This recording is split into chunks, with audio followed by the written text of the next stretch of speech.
कि परसों के बाद यहाँ के राम राजा होंगे।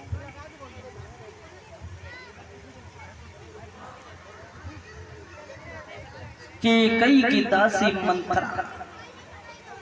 मंथरा ने सोचा कि अगर राम राजा बन गए तो सब बना हुआ काम कि चुगला चूक तो है नहीं, काय कहो चाहे रोए, घर घर फूट कराए दे, करे एक के दो। चुगला चूक तो है नहीं, काय कहो चाहे रोए, घर घर फूट कराए दे, करे एक के दो। आज मेरे श्रोता बंधु कैकेयी की दासी मंथरा कैकेयी के पास में पहुंची, कहने लगी रानी साहबा आप तो बड़ा खुश हो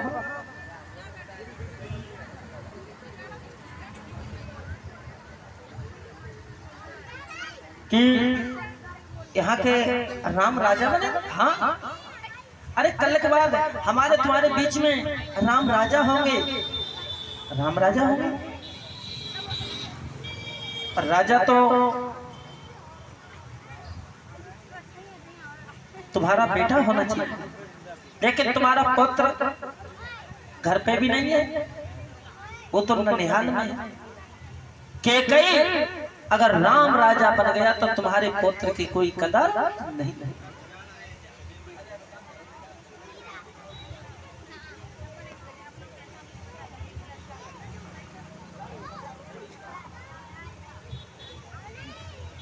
आज मेरे श्रोता बंधु उसी समय कैकेयी कहने लगी खामोश महारानी, मेरी बात मान लो, जतमाल में कहीं कहीं दीवार भी चल जाती है। आज जब कैकेयी की बुद्धि पलट जाती है और कहा जाओ मेरे पति को शीघ्र बुला करके ले आओ और अपन जाके कोप भवन में लेट जाओ। और ये कैकेयी थी कौन थी, बड़ा ध्यान से सुनना। एक बार कैकेयी जो कुंवारे पे अपने पिताजी के साथ में कुटिया पर रहते थे और इधर से दुर्वासा ऋषि पहुंचे तो कैकेयी की कुटिया पे पहुंचे। और जब कुटिया पे पहुंचे तो पानी पिया, सोने लगे।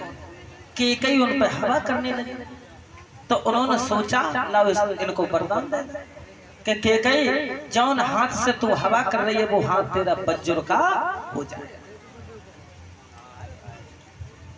कैकेयी का एक हाथ वज्र था और कैकेयी ने ये भी सोचा कि लाओ दोबारा फेरा, तो उसने कालोचा लेके लगा दिया। तो दुर्वासा ऋषि ने अश्राप भी दे दिया कि कैकेयी तूने मेरा काला मुंह किया, तेरा ऐसा काला होगा, ऐसा काला होगा जो जिंदगी भर पूरा सामान तुझको थूकेगा। और वो कैकेयी जब युद्ध में अपने पति के साथ में थी, जब रथ का पहिया निकलने के लिए तैयार हुआ था तो अंगुली को डाल दिया था।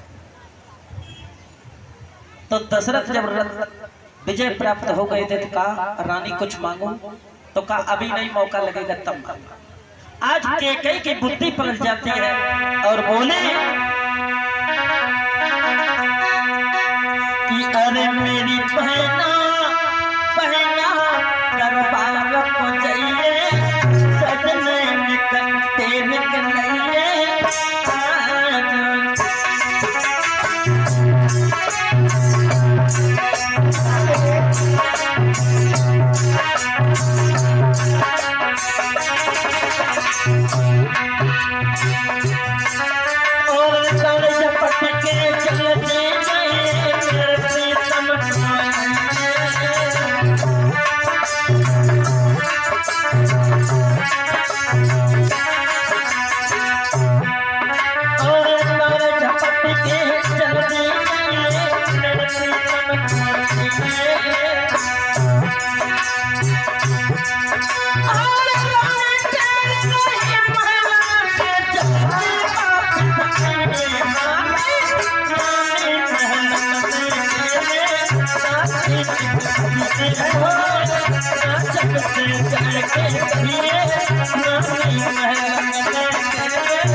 आज मेरे श्रोता बंधु जा करके दशरथ से कहने लगी है महाराज कि जय हो, आपको रानी साहिबा के कई बुला रही है। क्यों?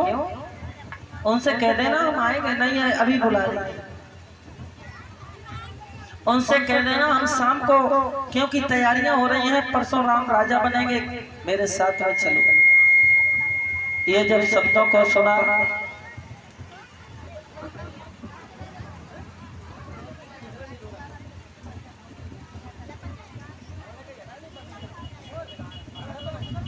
और जो भी इधर पास में खड़े बच्चे सभी सामने आ जाएं और कथा स्थल पर बैठकर पागल सुनने की कृपा करें। कोई भी आगे पीछे मत घूमो, स्थान पर बैठे। और ये लाइव प्रोग्राम देखने के लिए ऋषि स्टूडियो शेफ ही समझ डालेंगे तो आप अपने मोबाइल पर भी प्रोग्राम देख सकते हैं पुनः। और इसी बीच में क्यारे के गेहूं अवधेश कठिरिया इसी गांव सोच के रहने वाले भगवान किसी चरणों में दान देते हैं। बहुत बहुत धन्यवाद माता जी, जो आपने इतनी मेहनत करके यहाँ पर ये दान लेकर के आई हो। एक माता होकर इतना दान लाई है तो आप पुरुष होकर मेहनत कीजिए, मान कृपा होगी। जो ना ला पाए उसके सूचना प्रदान करें, कमेटी के घर जाकर के आज ले आएगी। बोलिए गोविंद भगवान की। आज मेरे श्रोता बंधु, जिस समय दशरथ थोड़ी शंका होती और दशरथ में जब चलते हैं कहने लगे कि क्या बात? तब कहने लगे मेरी बात को सुन। कि क्या हो क्या गया महाराज? कहने लगे हैं महाराज हम आपसे कुछ मांगना चाहते हैं।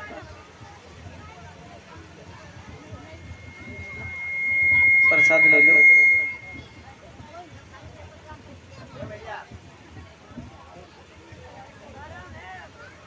लो भैया ये प्रसाद लिए जाओ घर। लो भैया जी। उसी समय कहने लगी है कि हम आपसे कुछ मांगना चाहें। तुम तो रानी हो, तुम क्या मांग सकती हो? तुम तो घर की मालकिन हो। कहने लगी फिर भी हम मांगना चाहते हैं, अगर तुमने मना कर दिया तो? कहने लगे हैं मांगो दिल से, हम बड़ा खुश हैं, मेरे प्राण भी मांगो, वो भी हम देने के लिए तैयार हैं। कहने लगी महाराज बोला कि मेरे तो पिया और बहुत दिन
क्या पागल है? हैं? तू घर की मालकिन है, रानी है, इसका ये मतलब तू नहीं तो तू मेरे सर पर सवार हो जाए। महाराज कोई जबरदस्ती नहीं है तुमसे, कोई जबरदस्ती नहीं है। वरदान आपने दिया था, कहा था, तो ये तो नहीं कहा था कि राम के लिए वनवास, भरत के लिए राज। क्या तू पागल है? राम को मैं इतना हकीकत में राम को केकई इतना चाहती थी, लेकिन एक बात का ध्यान रखना कि अगर कोई तुमसे चुगली करे आए तब तक ना मानो जब तक कानों से ना सुन लो और आंखें से ना देख ले। जब थोड़ा बंदूक उठाई मैं गोली मार दी कि चुगिला चूक तो है नहीं, काय कहो चाहे रोए, घर घर फूट कराए दे करे एक की तुई। के कई कहने लगी महाराज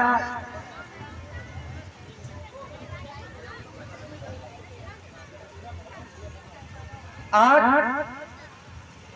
कि चुगिला चूक तो है नहीं, गाय कहो चलो। आज मेरे श्रोता बंधु क्या होता है? के कई कहने लगी महाराज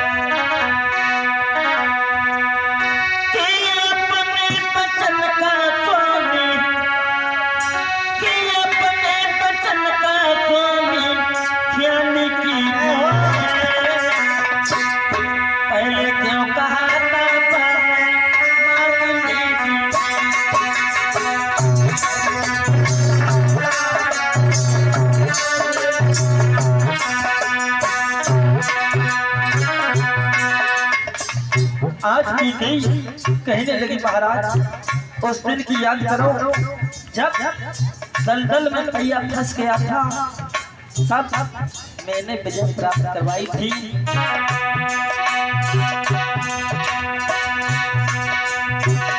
अपने वचन का स्वामी, अपने वचन का स्वामी कि पहले क्यों कहा था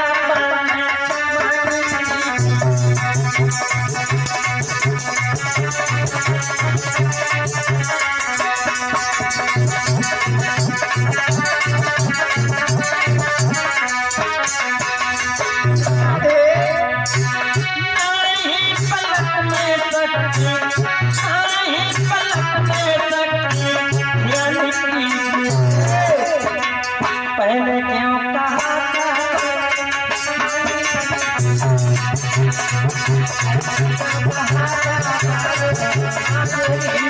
जय हो श्री राधे, तालियां बजाते हुए खुशी लगाते हुए।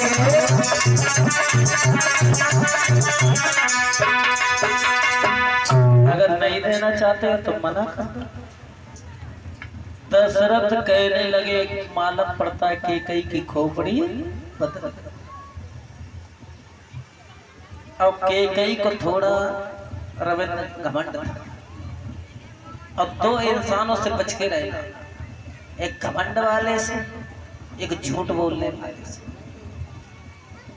कैसा भी घमंड हो, चाहे पैसे का हो चाहे दौलत का हो, लेकिन घमंड वाले इंसान से भगवान बच रहे। आज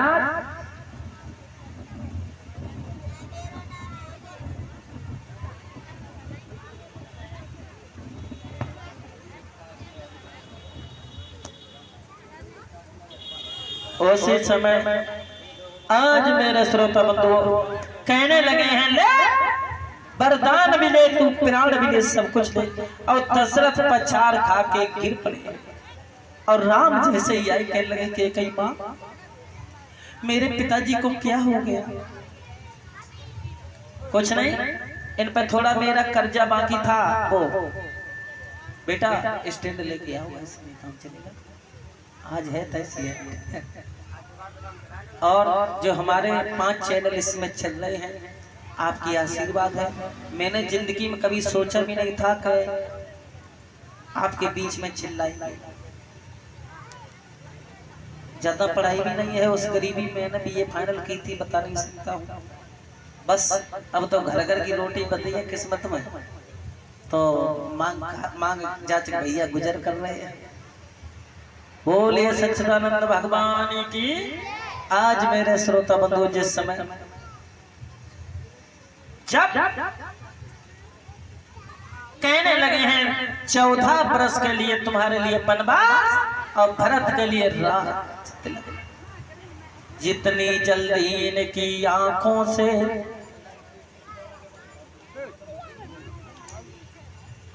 से ओझल हो जाओ, यदि पास रहोगे इनके तो तकलीफ यूं बढ़ती जाएगी, यदि पास रहोगे तो तकलीफ बढ़ती जाएगी।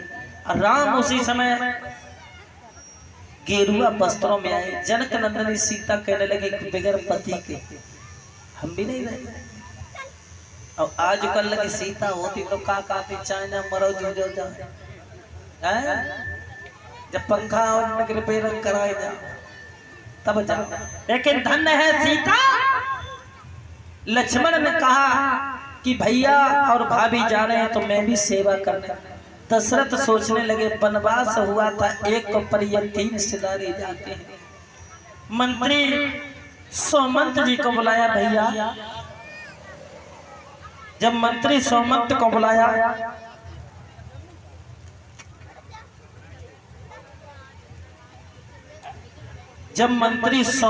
बुलाया कि 14 बरस के अलावा चौथा दिन इन्हें घुमा फिरा करके वापस ले आया।